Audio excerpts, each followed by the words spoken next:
In the early 20th century, the American financial system was characterized by a significant concentration of power within a small group of influential financiers. Louis D. Brandeis, in his book Other People's Money and How the Bankers Use It, delves deeply into this issue, critiquing the mechanisms through which this concentration of power occurred and the profound implications it had for the broader economy and society. Overview of the financial system. During this period, the U.S. financial system was dominated by a few large banks, which held substantial influence over the nation's money supply, credit, and investments. These banks, centered primarily in New York, wielded enormous power over both the financial markets and the industrial sectors. The system was largely unregulated, allowing these banks to operate with minimal oversight, often to the detriment of public welfare. Key features of the financial system: asterisk dominance of large banks. A handful of powerful banks, such as J.P. Morgan and Co., were at the heart of the financial system. These institutions had control over vast amounts of capital and were instrumental in financing major industrial enterprises. Investment banking.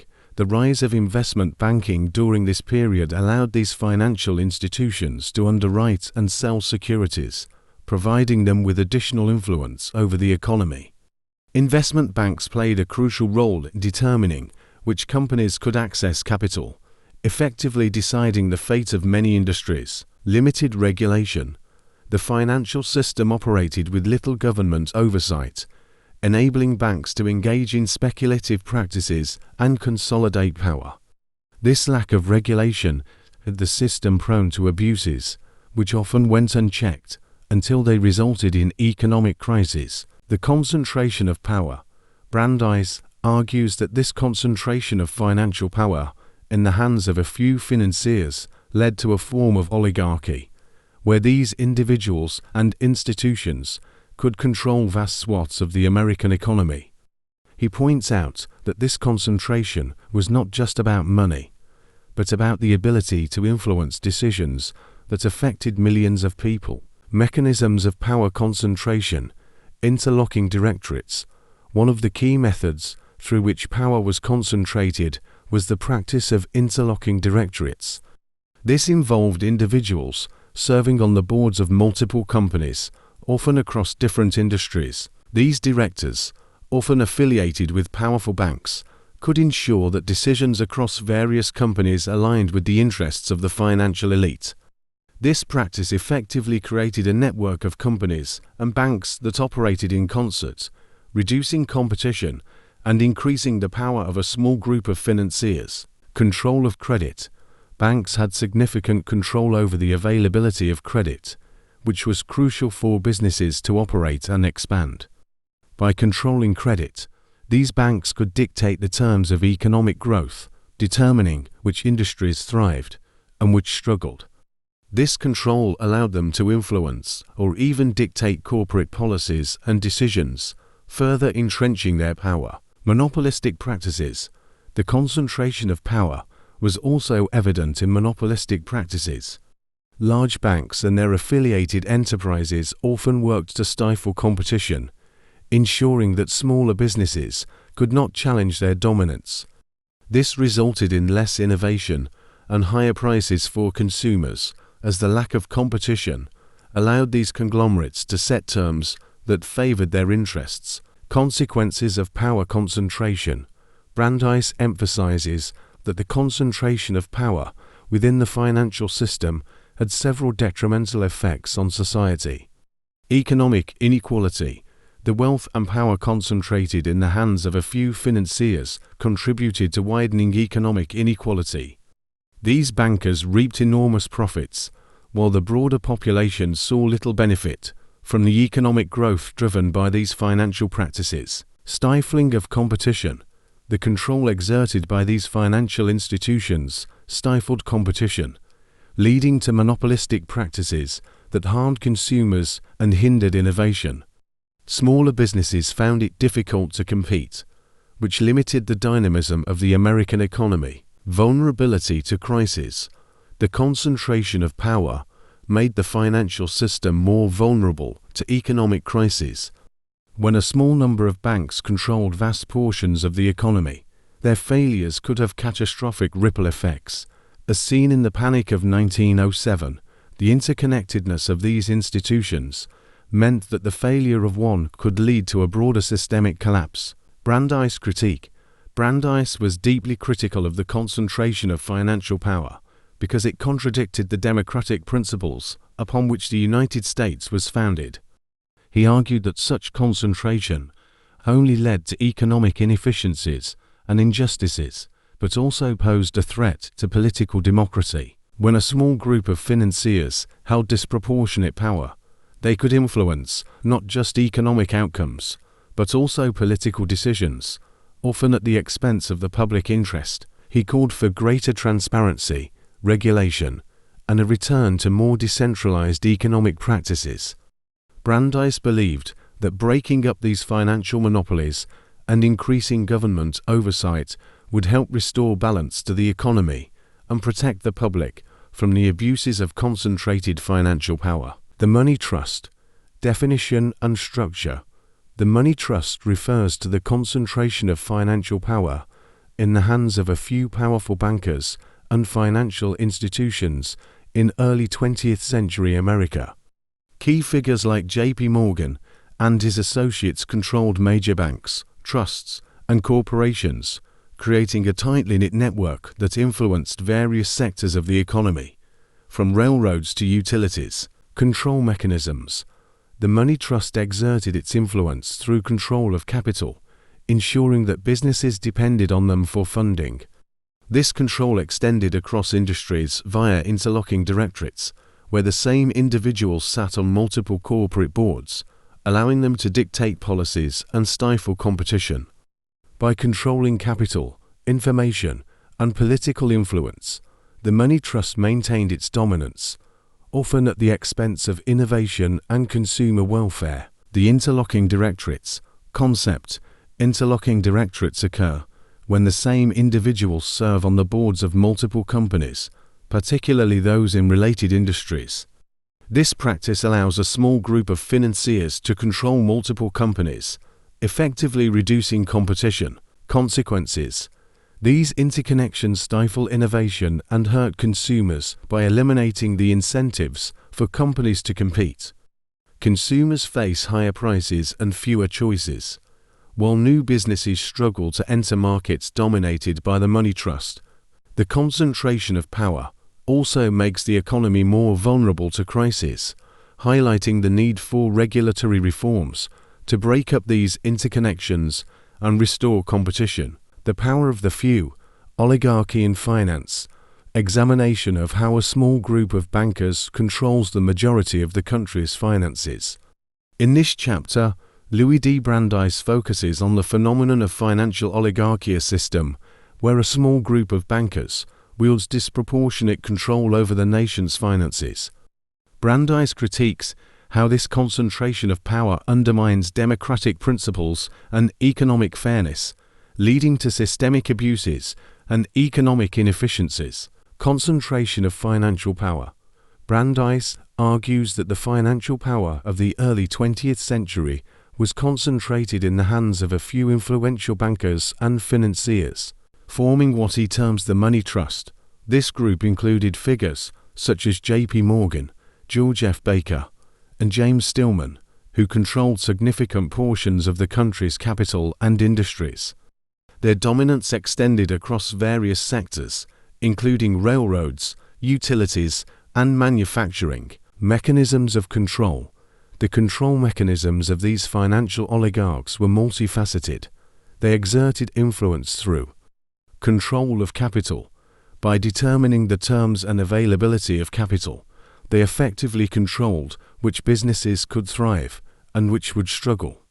This control extended to the point where these bankers could dictate the operations and policies of the companies they financed. Interlocking directorates. These influential figures often sat on the boards of multiple companies, creating a web of interconnected interests that stifled competition. This network of influence allowed them to coordinate business strategies and maintain high profit margins, at the expense of broader economic health. Political influence. The same bankers who controlled large swaths of the economy also had substantial sway over government policy. Their financial power enabled them to influence legislation and regulatory decisions, often to their benefit and against the public interest. Impact on democracy. Brandeis was deeply concerned that such concentrated financial power threatened democratic governance. The influence exerted by these financial elites meant that their interests often took precedence over those of the general populace. This imbalance of power undermined democratic institutions and led to policies that favored the wealthy at the expense of ordinary citizens. Examples. Specific examples of financial oligarchs and their influence. J.P. Morgan. J.P. Morgan is perhaps the most emblematic figure of the money trust.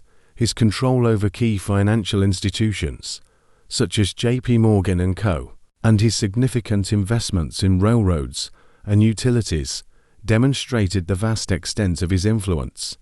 During financial crises, such as the Panic of 1907, Morgan's ability to marshal resources and stabilize markets highlighted his unparalleled power. His influence extended to Washington, where he was often consulted on financial policy matters, reinforcing his dominance over both the private and public sectors. The First National Bank and National City Bank.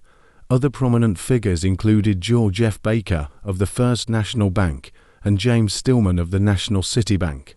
Both banks were central to the financial network controlled by the money trust. Their leaders' control over these institutions allowed them to influence corporate policies and market conditions, contributing to the concentration of economic power. The Harriman family. E. H. Harriman, who controlled a significant portion of the country's railroads, including the Union Pacific and Southern Pacific Railroads, is another example. His control over transportation infrastructure gave him immense power over trade and commerce, and his influence extended into various other industries, further entrenching his position within the money trust. The role of investment banks, investment versus commercial banking, differences, and how investment banks exploit their positions.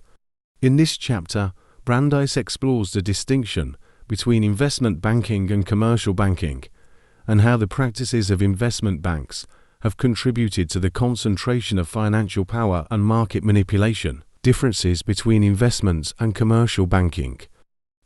Commercial banking focuses on accepting deposits, making loans, and providing basic financial services to individuals and businesses.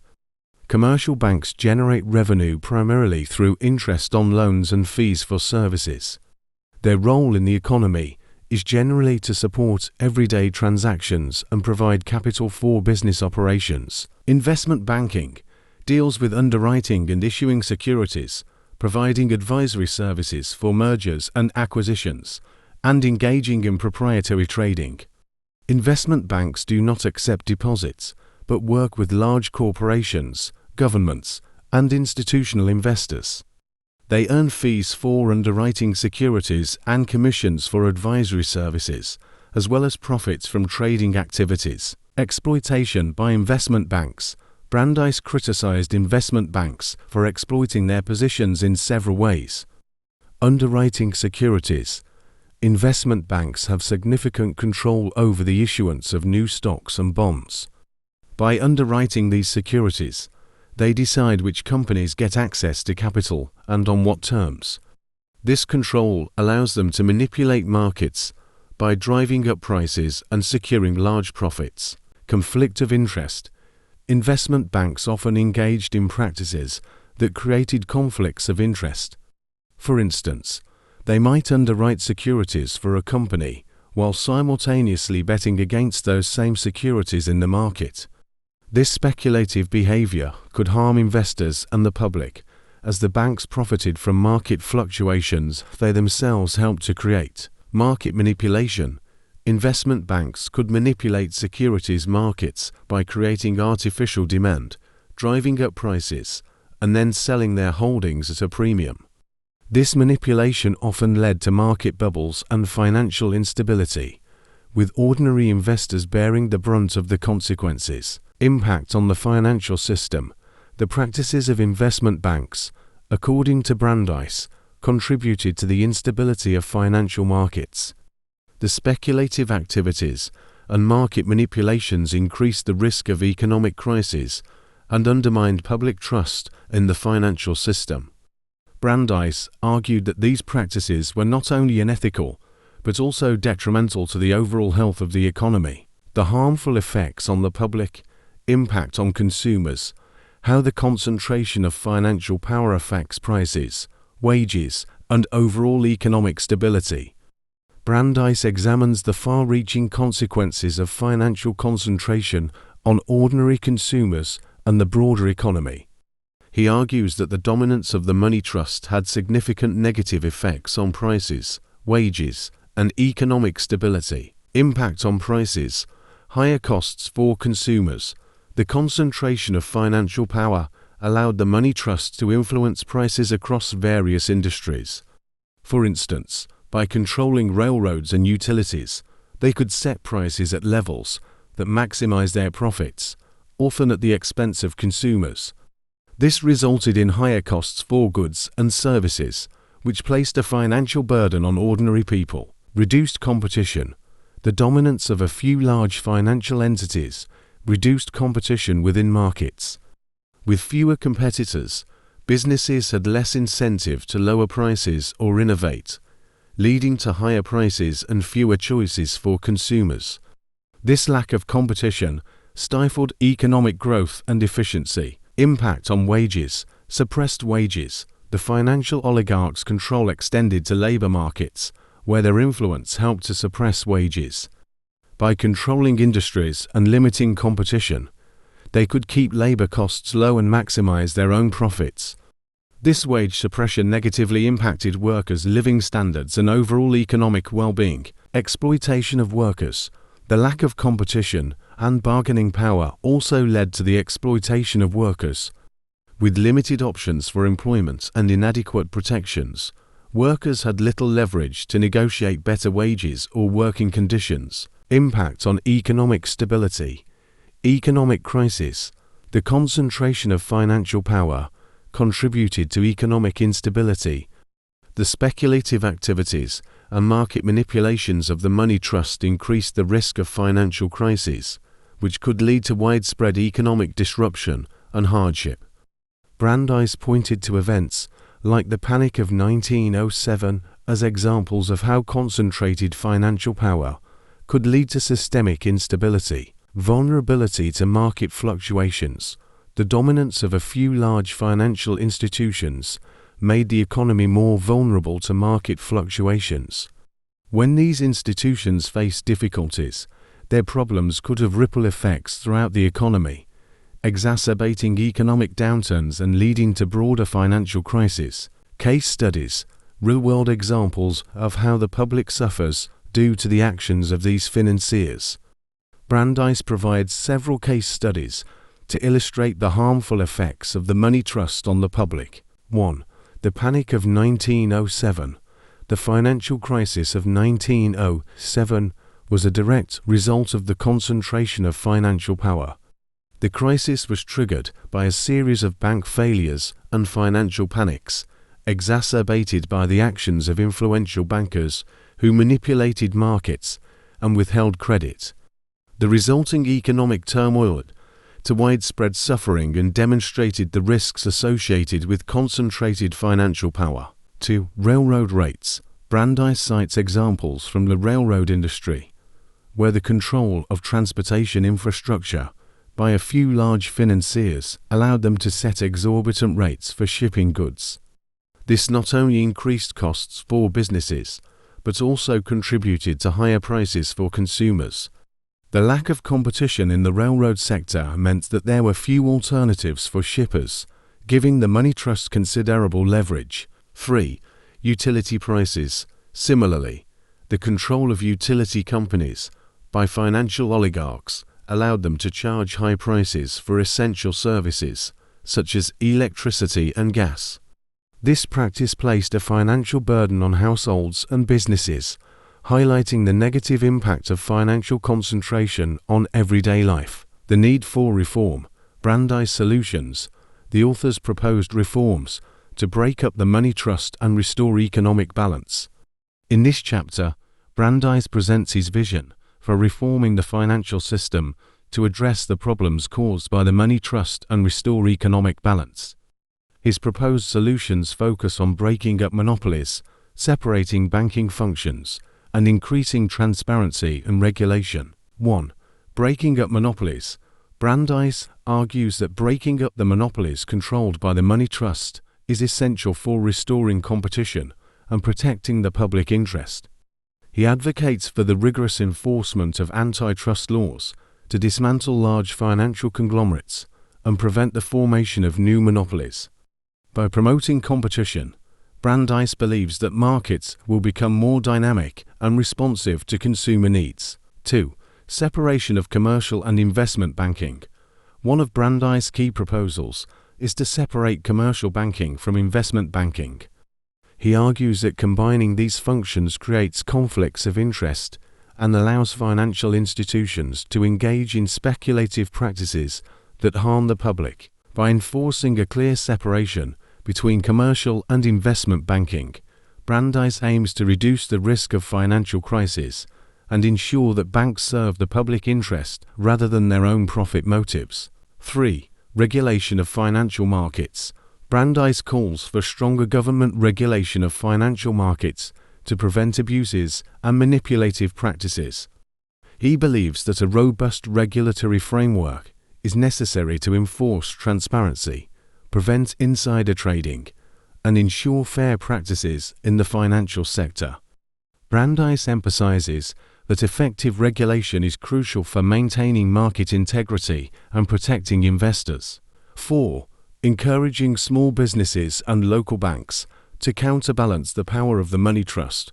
Brandeis advocates for policies that support small businesses and local banks. He believes that a decentralized economy, where power is distributed among many small entities rather than concentrated in a few large ones, will be more resilient and democratic. Brandeis suggests measures such as favorable tax treatment for small businesses and access to capital for local banks to promote economic diversity and competition. Publicity and regulation. The importance of transparency in government regulation in the financial sector. Brandeis emphasizes the need for both publicity and regulation to address the problems caused by concentrated financial power. He argues that transparency and government oversight are essential for maintaining a fair and stable financial system. 1. The role of publicity. Brandeis famously stated that sunlight is said to be the best of disinfectants, highlighting the importance of transparency in financial dealings. He argues that public access to information about financial transactions and institutional operations can help prevent corruption and abuse. By making financial practices more transparent, the public, investors, and regulators can hold financial institutions accountable for their actions. 2. The need for government regulation. While Brandeis sees publicity as a crucial tool for reform, he also recognizes the necessity of government regulation. He believes that regulatory frameworks are needed to enforce rules, prevent abuses, and ensure fair practices in the financial sector. Brandeis calls for comprehensive regulation to address conflicts of interest, market manipulation, and other unethical practices. The legacy of the money trust, long-term consequences, how the practices criticized by Brandeis have continued to evolve. Brandeis' critique of the money trust has had lasting implications for the financial world, with many of the issues he identified continuing to evolve and affect the economy. 1. Continued concentration of financial power. Despite the reforms that followed Brandeis' work, the concentration of financial power remains a significant issue. Large financial institutions, often described as too big to fail, continue to dominate global markets. These entities wield substantial influence over financial systems, governments, and economies, echoing the concerns Brandeis raised about the dangers of concentrated power. 2. Evolution of financial practices. The practices criticized by Brandeis have evolved, but persist in modern financial markets. For example, the concept of interlocking directorates has given way to more subtle forms of influence, such as revolving doors between Wall Street and government. High-level executives and policy makers frequently transition between the private sector and government roles, creating potential conflicts of interest and reinforcing concentrated financial power. 3. The repeal of Glass-Steagall. The Glass-Steagall Act, which Brandeis supported, was intended to separate commercial and investment banking. However, its repeal in 1999 by the Gramm-Leach-Bliley Act allowed the re-emergence of large financial conglomerates combining both functions. This reversal of Brandeis reforms contributed to the financial practices that led to the 2008 financial crisis, highlighting the continued relevance of his critiques. Modern implications. The relevance of Brandeis' work in today's financial world. Brandeis' work remains relevant in today's financial world, as many of the issues he identified continue to impact the global economy. 1. The global financial crisis of 2008. The financial crisis of 2008 underscored the relevance of Brandeis' critiques. The crisis was fueled by the speculative activities and market manipulations of large financial institutions, similar to the practices Brandeis criticized. The crisis demonstrated the risks associated with concentrated financial power and the need for robust regulatory frameworks. 2. The debate over financial regulation. The debate over financial regulation continues to be a central issue in modern economics and politics. While some reforms have been implemented, many argue that these measures do not go far enough in addressing systemic risks. Brandeis' work provides a framework for understanding the need for stronger regulation and the dangers of allowing financial power to remain concentrated. 3. Public engagement and transparency. Brandeis' emphasis on publicity and public engagement remains relevant today. As concerns about income inequality and corporate influence grow, there is renewed interest in ensuring that financial institutions are held accountable.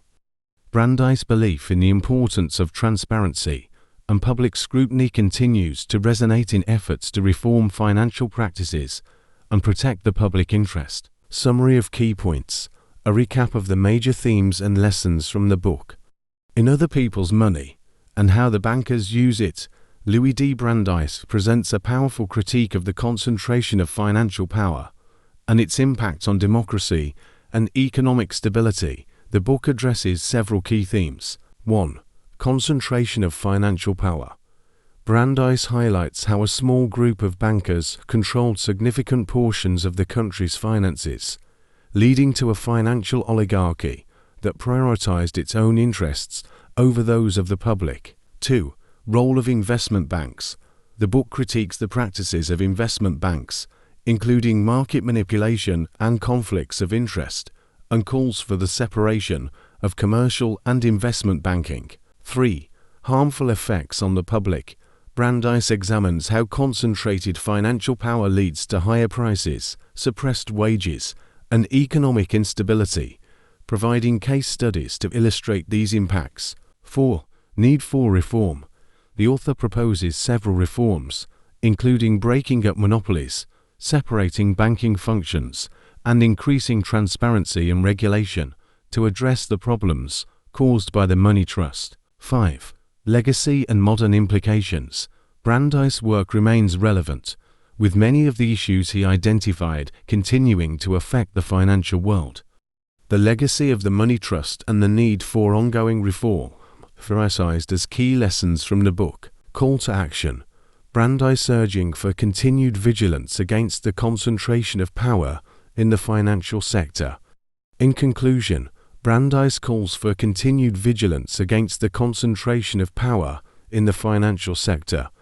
He urges citizens, policymakers, and regulators to remain engaged and proactive in addressing the dangers posed by financial oligarchy. Brandeis' work serves as a reminder of the importance of transparency, competition, and regulation in maintaining a fair and stable economic system.